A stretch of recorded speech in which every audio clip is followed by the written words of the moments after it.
Hey everybody, and welcome to another amazing episode of Finding Peaks. Yours truly, President and Founder, Chris Burns. I got my grateful, recovering co-host, Jason Friesma, Chief Clinical Officer. Welcome to the show, Jay. Good to be here. Welcome. Grateful to have you. We got a bunch of chiefs and directors in the house today. We have Aaron Grenny, our admissions director. Phenomenal professional, but even better human. Let's go. And the man behind the mystery, this is Joseph Villanueva. He is our Chief Growth Officer here at Peaks Recovery, and he and his wife and a couple other folks, Coover, are responsible for putting out all of this material, all of the multimedia, all the business and growth and development Joseph and his team are responsible for, and we just couldn't be more honored to have him on the show. He supports Peaks just as much or more than anybody else. Big heart for this work. And another person in active recovery. So today is my birthday episode. I'm celebrating 14 years of recovery. What I like to say about that is... Should we clap? Yeah. And really what it's been for me is it's been an opportunity to not cope with substances for a tremendous amount of time. And I'm really, really grateful for that. But I wanted to bring up in this show and talk about just the recovery process in 2022, differently than even when I got here 14 years ago in 2008. And I've talked about this a lot on the show, and I think it's really important to bring up is, you know, in 2008, when treatment programs were providing young people aftercare plans, it really was kind of a sticky note opportunity. It was a 90/90, find a therapist, good luck, but you're better off getting into a 12-step group to help build a community. And so that's what I did. I had a really awesome process in the early stages of Alcoholics Anonymous, but I was met with a tremendous amount of hard edges early on.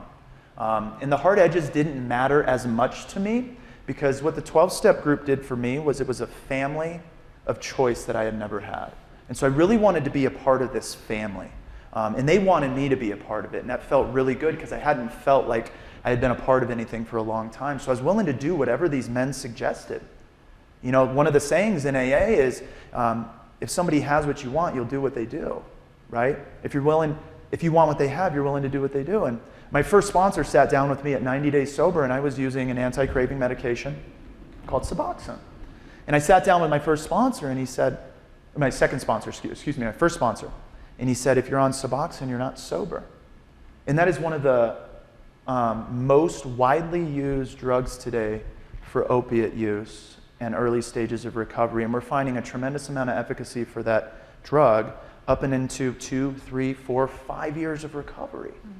But yet I was fed kind of a different message, and my fear is that our young people and our mature people are still getting fed a message that's incongruent to where we are at today in 2022 with all of the resources that we have. And so I wanted to bring you all on the show because each and every one of you has an individualized approach to your authentic process. And I just want to touch base on kind of your early experience. We talked about it a little bit before the show, how it kind of feels very small to start, but if we're going to have really long-standing and sustainable recovery, we have to open that up and create some broadness about it. And so I want to check in with you first, Aaron, because we both found recovery in a small town in northern Arizona where there's more treatment centers per capita than anywhere else in the world. More AA meetings per capita than anywhere else in the United States, last I checked.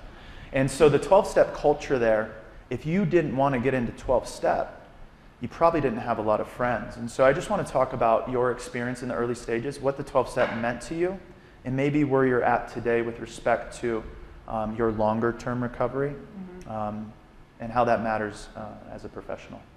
Yeah.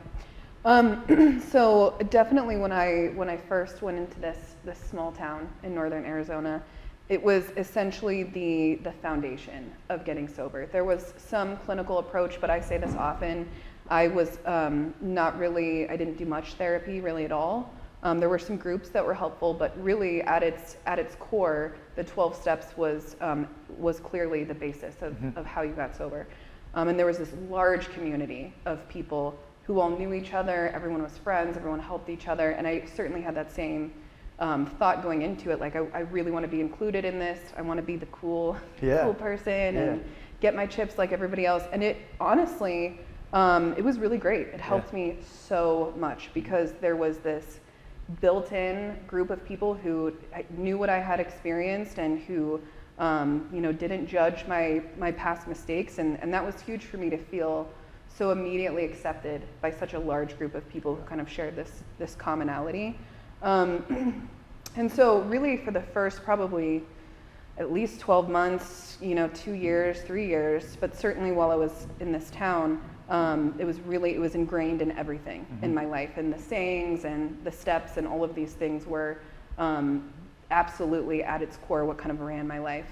And I actually remember thinking at a certain point, I was like, I feel like I'm running.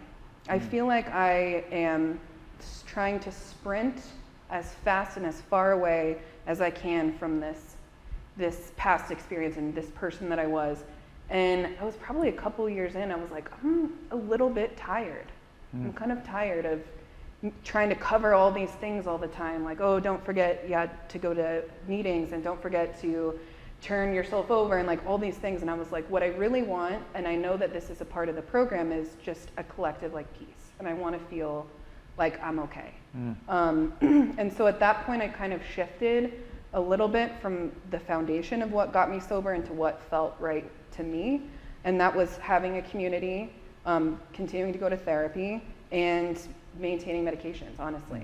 And those are the things in my life today. I have 6 years sober, 7 next month. Yeah. And you don't have to laugh. Thank you. And so at this point, that's what I'm doing. Like I have the exact same friendships, a lot of the same friendships that I had at that time, and they will be in my life forever. I truly believe that. And that's the gift, I think, of the 12-step community, is this group of people that you really connect with. But I also go to therapy, and I also take medication. So it's been such a journey to watch it evolve, and I'm really grateful for everything I experienced throughout my process. But yeah, and I love that you said that too. That's really progressive. Like when I get my 7 years next month, you wouldn't say that because you're not guaranteed next month. No. But I actually believe in your heart of hearts that you're going to be sober next month. Yeah, I do. Wow. Yeah. That is interesting. I love that, and that's kind of what I get through having this holistic view of recovery and having a full recovery one day at a time. I most certainly believe in the one day at a time. Absolutely. But I can tell you next week that I'm going to be sober. Yes. And I don't have to sell myself short on that. And so I think in a way, that early onset experience in Alcoholics Anonymous, it has a tremendous amount of efficacy to keeping you a little bit small. And I think it's in an effort to create humility, but it also detracts from opportunity. But I love how you said that, because you wouldn't have said that in a 12-step group. They'd be like, no. That's very true. Yeah, nothing, 14 years doesn't matter unless you get 14 years in a day. Right. And there are those stories of people who get a long period of time and they relapse, and that's kind of what propels this internal fear. But at this point in my life, I feel resolved and peaceful and calm and confident in who I am in my recovery. So that feels great. Yeah, that's absolutely a beautiful thing. I kind of had that experience in 12-step as well, as like I'm going to a meeting every day. But oftentimes the dialogue is often about substances and war stories and things like that. And so I found myself, even though I would let the meeting know that I was happy, joyous, and free, I found myself ruminating a lot on thoughts about substances and glorifying. It's because I really hadn't attended to the root. Right. And when I'm able to repair that root a little bit, to your point, I can have that longevity, and I can have that peace, and I can have that comfortability that you talk about. So thank you for that. Yeah, of course. I want to check in with Joseph too, because we were sitting down just a few weeks ago, and this is somebody who's been working with Peaks for a number of years, probably about 5 or 6, 5? Somewhere around there, 5. Yeah, and he's just developed a tremendous passion. I think it's always been there, but it's certainly been exacerbated since he started working with Peaks. And for somebody who doesn't work client-facing, I don't know if you'll find a more passionate and big-hearted individual for the people that we serve other than Joseph. And now I've had the opportunity to sit with him and meet with you on a weekly basis, or every couple weeks for a number of weeks now. And I was sitting with him the other day, and what brings this up for me is I've been married for 10 years, and my wife has, she's been to Survivor, she's been to Grief Week, she's been in a lot of therapy, she's done the 12 steps for adult child, she's done all this stuff, she's in bi-weekly therapy, but for whatever reason throughout my recovery, I've always felt like she's been on the sideline because she wasn't a substance abuser. And I was sitting with Joseph a few weeks ago, and I was just watching kind of this growth happen in front of me, and I was like, man, you're in recovery. Because if you take a coping mechanism, a substance use disorder, and they cope, and then you take perfectionism or tuning my world out or isolationism. This one's right. That works. Yeah. If the substance user lives to 90, they're in the same spot at the end of their life, anxious, all alone, depressed, and disconnected. And so I think we don't give enough praise to folks that are working on the sidelines to better themselves one day at a time. And I really believe this is all about mental health and has nothing to do with substances. So I want everybody in the world to come join this recovery party. And Joseph's one of them. And so I just want to check in with you, Joseph. It's like, what was that like to hear that you're actually a part of this thing, this really magical and beautiful thing that you love so much, that you're actually on the same team? It was almost like you like went, phew, and was like able to settle because it allowed you to be a part of something that I know that you love and value so much. Yeah, so the conversation for me was pretty meaningful, to say the least, and it was a revelation that I think I'll carry with me really close to my heart for everything that we do and continue to do together as as an organization and all the projects that I'm involved in, because I think I felt what you were talking about that your wife feels. Mm-hmm. Kind of on the sidelines, really good supporters, but it didn't quite feel right to place yourself on the sideline because part of you feels connected, doesn't know how to truly associate it. And for me in that conversation, you brought me to the revelation that unified us, mm-hmm. all of us. Mm-hmm. And that was really powerful for me because I saw how myself and everybody else that I come across in the staff and in the people that are in the program, clients, we're all eye to eye, we're all on the same level, and we're all in recovery, and it brought me so much closer to the entire situation.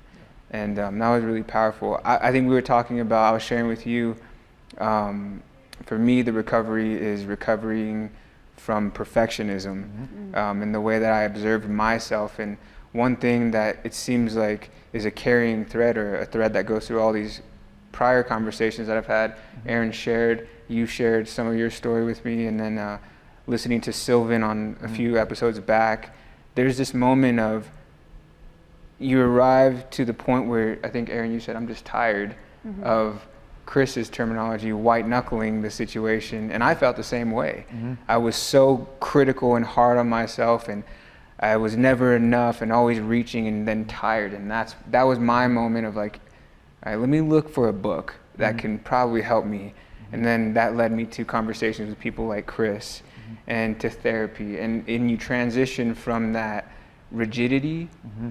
something that can keep you on a path, but very rigid. I think Sylvan was using that word, and I really liked that. He was like, AA can be really good for that rigidity mm-hmm. that a lot of people need, and he admitted to it. I think I needed that. Mm-hmm. But then you get to that point where you transition and you need something more, mm-hmm. enter in treatment. Mm-hmm. And I was like, man, such a cool balance how they can be hand in hand. I think I started learning the values of something like AA and how that can get you to a certain checkpoint. Mm-hmm. And then you inevitably need to walk into a program that has the capabilities of really wrapping themselves around you, like Peaks, and what people like Jason do, and like the organization as a whole really can provide is something much beyond that rigidity. So full stop. Yeah, no, that's beautiful, man, and really well explained. And I want to be able today for anybody to see themselves in my story. So I don't want to talk about, for me, Chris Burns. Like, it's the last year I'm talking about sobriety time. This is it. Because I want Jason to see himself in my story. He can't see himself in my sobriety story, right? He can see himself in my mental health story, my trauma survivor story, my adult child, all of the stuff. And I want to make sure that each and every person that is thinking about picking up the phone to call Peaks, that I can sit down with them and they can find themselves in my story. And I think for so many years, 1935 and on, and 12 Steps has been such a great thing for this world. But I think it's detracted a little bit from the opportunity we have to bring more people into this space. And I really want to just continue to broaden our horizons, broaden the conversation, and ask others like Jason, like, how do you feel hearing this type of stuff? Because you're someone who, quite frankly, man, was in recovery before me, Chris, one of my favorite stories you tell is you and I met at a restaurant like 2 blocks from here with Bobby and then somebody else. And like you told me, I think just last year that like you guys were like, how much time does he have? Yeah, how much time does he have? And I think you were like 10 years from heroin or something like that. I don't remember. Bobby's like, nah, 20 alcohol for sure. I'm like, oh. Like, this guy is on the edge. Yeah, this is like 15 years ago, man. Yeah, to be clear, I've never done He's never had an heroin. I addiction. just want to be clear about that. But I think as you guys were talking, I just I think about the amount of work we do. And actually, a long time ago when I was working with adolescents and even young adults, when we were a young adult program, I actually used to tell parents this when we just worked with young adults, and we worked with them for like 4 to 6 months. I'm like, you're going to bring in an immature 22-year-old, and then if they go through our program and do all the examining of their life, they're going to be more mature than their cohort. Mm-hmm. Because it is a gift to do that examining of one's life. And, for me personally, I certainly started as a counselor before I started any sort of counseling. I was that guy. This was a long time ago, don't get me wrong. Yeah. Back when I was working under Freud, but no, I'm kidding. But in all seriousness, like I had some life events occur, some around the health of my son, that just actually had a nice effect, a really horrible effect of like bringing up things from my childhood that I hadn't thought about in a long time, and I didn't realize how they were affecting me to the day. And so I had to do somatic experience work, and I actually got with a group of guys every week, and did that examining of my own life and kind of breaking the link from how the past was affecting my present. And I think it was with that work that I think I finally was able to get to where I am today and be able to sit and be present with people and hold that space and not be run by anger or other emotions and that sort of thing. And I think to Aaron's point too, like it did take community. It wasn't an AA community. Mm-hmm. I've been a counselor since 1999, and I used to get asked a lot, it doesn't happen at all really anymore, but like, why do you work so much with addictions? Because I always just found that that's where I was most comfortable. And, because similar, like people would think like, oh, you're in recovery from something. And I'm like, bro, like I'm as normie as it comes pretty much. But like, but I can relate to the pain and the depravity of it. And I think what always drew me to it is like, people who are kind of at their bottom with addiction, man, they know that they could die at any moment. Yeah. And it takes a long time for people with depression or other mental health issues. Like you can endure a lot of suffering for a long time with substances or just with mental health or with both. And there's something about that just feels really pretty appealing to me. Yeah, I love that, man. And it's, as you were talking, I'm actually leaning towards, before I got to Colorado, I was 6 years in AA. Then I came here and I met you. Yeah. And you showed me the mountains. And then after a few years of doing the mountains, you were like, here's a phone number. Call this person. I think it's going to be kind of crazy therapy, but I think you're ready for it. Yeah. And you threw me that. And so, the backside of my recovery, which I would assume for me is the most vulnerable and the most authentic, came as a suggestion from somebody who's never been substance driven. Yeah. That's recovery, Mm-hmm. right? Yeah. And that's what I want the viewers to see today is like, it comes in all different shapes and sizes. And I remember being a young person and being like, I'm not sitting in that group for the rest of my life. I can't do it. This just in, you will grow up and out of wherever you start. You'll have an authentic opportunity to be in the top 1% relationally, spiritually, mentally and emotionally. And that creates such fulfillment, especially for young people. And it's interesting what you said too, is they're going to come in here really immature, but then they're probably going to be much more mature than their cohort or other people that are in the similar age range. It's so true. Right. And it's scary too, Yeah. you know, to grow up and out of that. Now my friends are in college, but there's just a tremendous amount of hope in 2022 that I really didn't want to miss in my birthday celebration. And I want to turn it back over to you, Aaron, just to say, what would you like to say to the person that's like pre-contemplative or contemplative or has that phone in their hand and is just like, I don't want to do this because I'm scared to death that I'm going to have this hard edge or not be a part of or be left out? I mean, what can you say to that person who's got the phone in their hand right now that could just give them just a little bit of hope? Well, as we've been talking about this, I've been thinking that, and I'm sure we've all experienced this, where it's so easy to identify how you're different and how you don't fit within XYZ. I think even within AA and within recovery situations, you're kind of looking for differences. And that's the thing about what I love about Peaks is it truly is individualized. And like it truly is like based on what this person needs and what commonalities do we have collectively as humans, collectively as people within Peaks and the organization. So I think what I would say is just despite whatever you're telling yourself, you're not so different that we can't find commonality, and that like there are people there who will not judge you and who will support you despite whatever you think about yourself. We don't have that, and there's definitely hope, and it can get better. Yeah.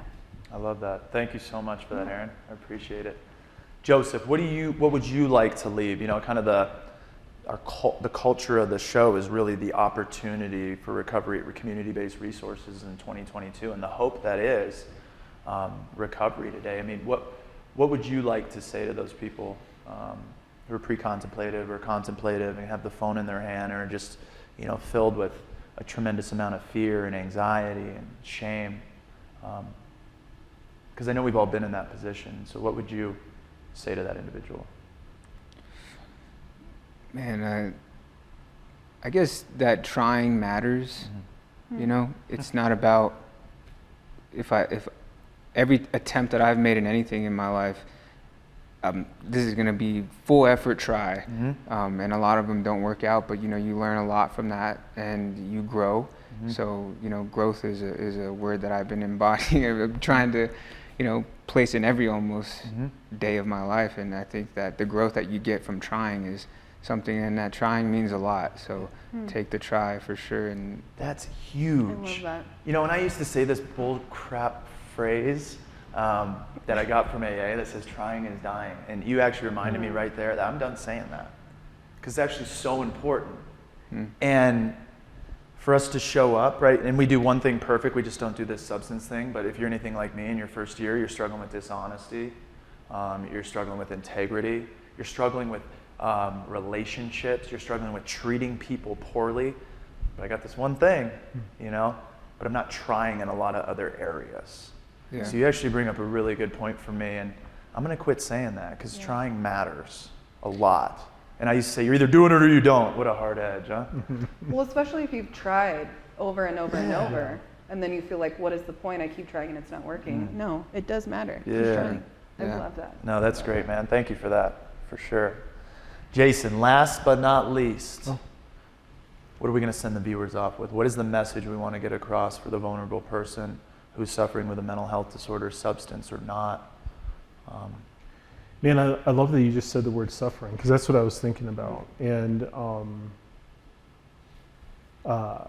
we were just talking about this in the meeting earlier today too, that suffering can be so difficult. It is where we all have these stories of suffering, but overcoming suffering can be such a great opportunity. But I was talking about in our meetings this morning too, that like sometimes our suffering can cause us to get bitter and wall ourselves off. And I guess what I would have to say is you don't have to live this way.